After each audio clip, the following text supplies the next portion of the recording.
ಶ್ರೀ ಕಾಡ್ಯನಾಗ ದೇವಸ್ಥಾನ ಹೆಗ್ಗುಂಜಿ.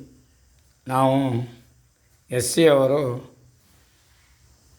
ಕುಲದೇವರಂತ ಹೇಳಿದರೆ ನಮ್ಮ ಕಾಡ್ಯನಾಗ. ಸಂಕ್ರಮಣಕ್ಕೆ ಪ್ರತಿ ಸಂಕ್ರಾಂತಿಗೆ ಪೂಜೆಯನ್ನು ಮಾಡುವಂಥದ್ದು ನಮ್ಮ ಧರ್ಮ. ಅದೇ ರೀತಿಯಲ್ಲಿ ಪ್ರತಿಯೊಂದು ಜಾತಿಯವರಿಗೆ ಕುಲದೇವರಂತೇಳಿ ಇರುತ್ತದೆ. ಇದು ನಾವು ಪ್ರತಿ ತಿಂಗಳು ಮಾಡುವಂಥದ್ದು.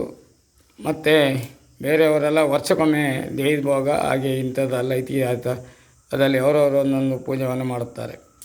ಅದೇ ರೀತಿಯಲ್ಲಿ ಎಲ್ಲರಿಗೂ ಅಂತ ಹೇಳಿದರೆ ಪ್ರಾಣಿ ಪಕ್ಷಿಗಳಿಗೆ ಮನುಷ್ಯರಿಗೆ ಪ್ರತಿಯೊಬ್ಬರಿಗೆ ನಾನು ಕಾಡ್ಯನಾಗನ ಪರವಾಗಿ ಎಲ್ಲರಿಗೂ ಆಯುಷ್ಯ ಆರೋಗ್ಯ ಸಂಪತ್ತು ಎಲ್ಲವನ್ನು ಕೊಡಲಿ ಅಂತ ಹೇಳುತ್ತಾ ಅಂಬೇಡ್ಕರ್ ಪರವಾಗಿಯೂ ಹಾಗೂ ನಮ್ಮ ಸಂಘದ ಪರವಾಗಿಯೂ ನಾನು ಕಾಡಿನಾಗನಿಗೆ ವಂದಿಸುತ್ತಾ ನಿಮಗೆಲ್ಲರಿಗೂ ಒಳ್ಳೆಯದಾಗಲಿ ಅಂತ ಹೇಳುತ್ತಾ ನನಗೂ ಸಹ ಸದಾ ಎಲ್ಲರನ್ನು ನಮ್ಮ ಜೀವಿಗಳಿಗೆ ಎಲ್ಲರಿಗೂ ನಾವು ಕಾಡಿನಾಗ ಅನುಗ್ರಹ ಇರಲಿ ಅಂತ ಹೇಳುತ್ತಾ ಜೈ ಹಿಂದ್ ಜೈ ಕರ್ನಾಟಕ, ವಂದೇ ಮಾತರಂ.